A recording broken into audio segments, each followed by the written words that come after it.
Hello and welcome back to the channel. It's always a joy to have you here, tuning this space where we dive deep into spiritual teachings and inner transformation.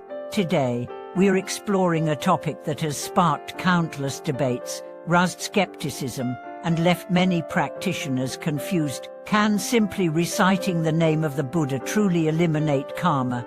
Is it really that easy? Or is there something more subtle and profound hidden beneath the simplicity of those sacred syllables? Right from the start, I want to bring you into the heart of this exploration by pointing out two powerful truths. First, the act of chanting the Buddha's name, or any info, is one of the most profound yet misunderstood spiritual practices in Mahayana Buddhism. Second, whether or not it works depends on something deceptively simple yet fundamentally transformative: sincerity, what the old masters referred to as being honest or earnest in your practice. That word, earnest, contains the secret to unlocking the boundless power of the Buddha's name. So let's go deeper. Imagine for a moment that every suffering you've encountered in this life, whether it's physical pain, mental confusion, emotional turmoil, or broken relationships, is not random. It is the ripple effect of choices made, knowingly or unknowingly, in this life or countless lifetimes before. The karmic seeds we've sown have matured into fruit, bitter or sweet, that we must now eat. This is the law of cause and effect, the foundation of Buddhist wisdom. But this brings us to an apparent contradiction. And if karma is so relentless, so just and inescapable, how can merely reciting Namo Amitabha undo all that has been done? To answer this, we must understand what chanting really means and what it doesn't. Chanting the name of Amitabha Buddha is not a magic spell. It's not about how many times you chant or how loudly you do it. It's not even about how long you've been doing it. What truly matters is the state of your mind and heart while you chant. Are you present? Are you sincere? Are you emptying yourself of ego, of doubt, of calculation, and offering your whole being into those syllables? Let's explore what the great masters say. One revered teacher once said, "To purify karma, chant with seriousness." He didn't mean sternness or ritualism. He meant depth of sincerity, what the ancient texts call unponted mind. Imagine someone chanting while scrolling through their phone, distracted, daydreaming about money, love, revenge, or food. What do you think happens in that moment? Absolutely nothing. That chant becomes background noise, a spiritual lullaby that lulls the practitioner into complacency rather than awakening.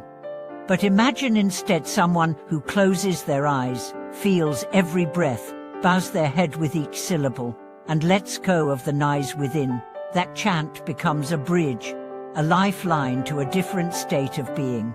The practice is not about changing the chant. It's about letting the chant change you. We live in a world where people constantly look for quick fixes. We are conditioned to believe that effort equals reward, that more repetitions mean better results. But spiritual progress, especially in Pure Land Buddhism, works differently. It works through transformation, not transaction. The chant is not a coin you drop into a divine vending machine to receive blessings. It is a mirror, a sword, a purifying fire. If you approach it as a lifeline rather than a lever, you begin to change. And when you change, your karma changes. The late master taught something else that might shake you. He said, when things go wrong in your life, don't blame the world. Ask yourself, have I truly been chanting with honesty? This kind of self-reflection is rare and powerful. Most of us, when we face hardship, point our fingers outward. We blame the economy, our spouse, our parents, our genes, the government. But Buddhism teaches us to turn that finger inward, not to blame, but to examine. When you chant, are you really turning inward? Are you dropping the facade? Are you showing up with your full, unfiltered self? Let's be clear, chanting isn't just about voice, it's about vow. Every chant is a renewal of your vow to awaken, to purify, to return to your true self. It is a declaration of surrender not to fate, but to wisdom. We must remember the instructions from the great master Dochis, gather the 6 senses, and continue in pure thought. This means your eyes stop chasing illusion, your ears stop craving gossip, your tongue stops speaking harm, your body stays still, your mind stops wandering, and your nose disengages from sensual cravings. When all these align, and your mind becomes continuous in pure thought, the chant begins to work its alchemy. But many practitioners say, time too distracted, too emotional, too weak. The Buddha knew this. That's why he gave us the most accessible practice, reciting the name with faith, not perfection. You don't need to be a sage, you need to be sincere. One step at a time, one chant at a time, one breath at a time. Consider this, when people near death begin to chant with all their heart, sometimes for the first time in their lives, their karmic weight can be lightened, not because they found a loophole, but because they finally surrendered everything. In that surrender, karma no longer binds, it dissolves. Why? Because the mind that created it has changed. And what of those who chant for years without results? Their suffering may increase, not because the practice isn't working, but because it is. The layers of illusion must fall before the light breaks through. Sometimes the darkest nights come just before dawn. Since writing is not glamorous, it doesn't make headlines, but it moves mountains. It's easy to chant while everything is good. But can you chant when your child is sick, your body is failing, your job is gone, your heart is broken? That is when the chant becomes real. That is when it becomes your salvation. The power of this practice lies not in the number of syllables, but in the depth of your surrender. Each chant is a return. Each chant is a death of the old self and a birth of the new. Each chant is a bridge between this moment and eternity. So yes, chanting can purify karma, but not if you fake it, not if you treat it as background music, not if you use it as a tool for gain. It works when you give it everything, when you let it reshape your mind, when you chant not with your mouth alone, but with your life.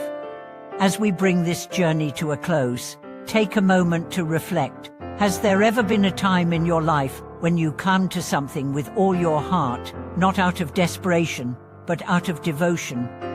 That's the level of sincerity we are talking about here. Chanting is not about avoiding responsibility. It's about reclaiming your power.